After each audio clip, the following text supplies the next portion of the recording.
Bismillah walhamdulillah wa sallallahu wa sallim ala sayyidina Muhammad wa ala alihi wa sahbihi wa man wallahu wa ba'd. Dans cette vidéo, mes frères et sœurs, j'aimerais vous parler de quelque chose qui est très important.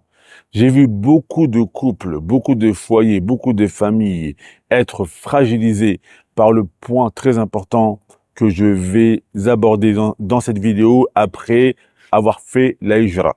Et si tu ne veux pas faire partie toi aussi, peut-être malheureusement, de ces gens qui vont être amenés à divorcer ou voir leur socle familial vraiment disloqué, ne fais pas cela. Alors, avant de rentrer dans le vif du sujet, mes frères et sœurs, bien sûr, j'aimerais vous parler de quelque chose qui est également très important. J'ai mis en place une plateforme de Zawej, de mariage, qui s'appelle Eben Zawej.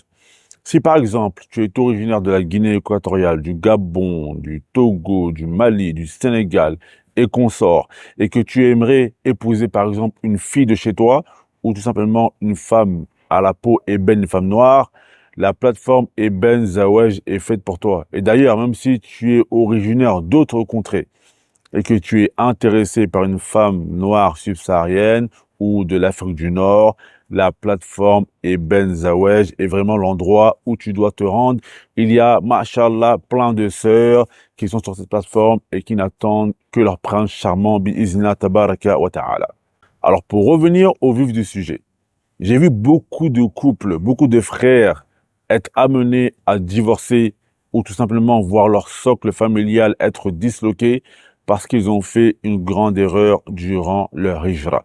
Et cette erreur, c'était quelque chose dont j'avais déjà abordé il y a quelques années, mais là, j'aimerais bien encore plus rentrer dans les détails. Si tu es amené à faire la hijra, il faut vraiment que tu évites de faire cette chose-là. Et cette chose, c'est d'entrer dans un genre de cercle vicieux où tu vas faire des allers-retours, tu vas laisser ta famille dans la terre de hijra et toi, tu vas faire des allers-retours sûrement entre la France et cette terre de hijra dans laquelle tu vas être.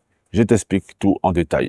J'ai rencontré plusieurs frères durant mes 14 ans de hijra qui au début se sont mariés avec leur épouse, tout se passait bien. Leur épouse, elle avait vraiment une belle image de leur époux. Elle voyait un homme religieux, un homme fort, un homme bon, un homme de confiance, un chef de famille. Puis après, ils ont décidé de faire la hijra. Lorsqu'ils arrivent dans cette terre de hijra, malheureusement, pour beaucoup de frères, on ne prépare pas en amont. On n'essaie pas de trouver un moyen de subvenir à nos besoins dans le pays dans lequel on va s'installer. Donc, tu as beaucoup de frères qui gardent leur travail. Ils travaillent à la RATP, ils travaillent comme VTC, ils travaillent comme chauffeur, livreur, etc. Peu importe quel est le travail. Au début, ils se disent qu'ils vont faire cela 1 an, 2 ans, le temps de trouver une situation financière qui soit plus ou moins stable. Et 10 ans après, ils sont toujours dans la même situation. Ils ont leur CDI en France, ils veulent pas le laisser parce qu'ils se disent que dans le pays dans lequel ils ont fait la hijra, ils n'ont pas de travail, ils n'ont pas un travail qui est fixe, ils veulent pas forcément entreprendre. Ils ont un peu cette peur de laisser leur travail pour aller à l'aventure. Mais ça, malheureusement, ça crée des dégâts qui sont énormes et je connais des frères personnellement qui sont même allés jusqu'au divorce à cause de cela. Parce que tu en as certains qui sont, donc, comme j'ai dit, en CDI, ils ont des contrats. Donc, ils ne peuvent pas prendre leurs vacances quand ils veulent. Ça fait que dans l'année, ils sont amenés à voir leurs enfants 3 ou 2 mois, par exemple. Et donc, qu'est-ce que ça crée? Ça crée que l'épouse, elle commence à avoir des automatismes, elle et ses enfants, sans l'époux. C'est elle qui joue le rôle de la mère, parce que c'est son rôle de base, mais elle joue également le rôle du père. Donc, elle doit être douce avec les enfants quand ils ont besoin de douceur. Elle doit également être dure avec eux et les reprendre quand ils ont besoin de dureté. L'épouse, elle commence aussi à avoir ses automatismes, à être totalement autonome. Elle avance dans sa religiosité, elle devient de mieux en mieux dans le Coran, dans l'arabe, etc. Et en fait, elle commence à ne plus vraiment même ressentir le besoin de la présence de son époux. Et donc, quand l'époux, il revient pendant les courtes périodes où il vient dans l'année, il voit que son épouse, elle arrive très bien à se débrouiller sans lui, que ce soit avec les enfants, en fait, ils ont créé, comme j'ai dit, ces automatismes où la femme, elle gère super bien. Et même quand il faut faire des démarches dans le pays, l'épouse, elle connaît tout mieux que son époux. En fait, l'époux, au final, il ne sert qu'à quoi? Il ne sert qu'à rapporter, on va dire, cette manne financière. Et même, parfois, tu as certains frères qui, lorsqu'ils font des allers-retours, ils arrivent même pas à joindre les deux bouts parce que parfois, ils ont des emplois qui sont précaires, ils passent d'un travail à un autre, etc. T'en as d'autres, eux, ils se disent, bon, je suis, on va dire, 8 mois sur 12 en France, donc je prends une seconde épouse en France, ce qui fait que l'épouse, elle se dit, attends, moi aussi, j'ai besoin de me préserver. Donc lui, il pense qu'à lui, il prend une seconde épouse en France, et moi, je suis là. Et donc, petit à petit, la relation de couple, elle se fragilise, et également le socle familial, parce que les enfants, au final, leur père, ça devient leur mère. Quand il y a un problème, au lieu de se tourner vers le père, ils vont se tourner vers la mère. Et la couronne sur le gâteau aussi, c'est que l'épouse, elle commence en fait à voir son mari un peu comme quelqu'un de laxiste en religion, quelqu'un qui a du laxisme. Pourquoi?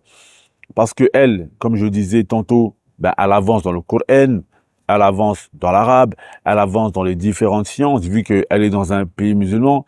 Et l'époux, lui, il ne s'en rend pas compte, mais il régresse dans sa religiosité. Donc au final, l'épouse, elle se dit, mais en vérité, il me sert à quoi? Je ne peux pas me préserver avec lui, vu qu'il n'est jamais là.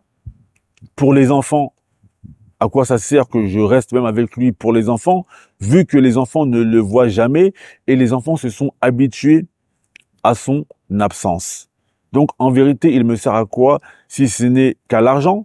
Et parfois, tu as des épouses, au final, elles ont habitué à vivre avec presque rien, et même sans leur époux, elles font des petits business à droite, à gauche, du commerce, etc. Elles arrivent même à s'en sortir financièrement, même sans la participation de l'époux.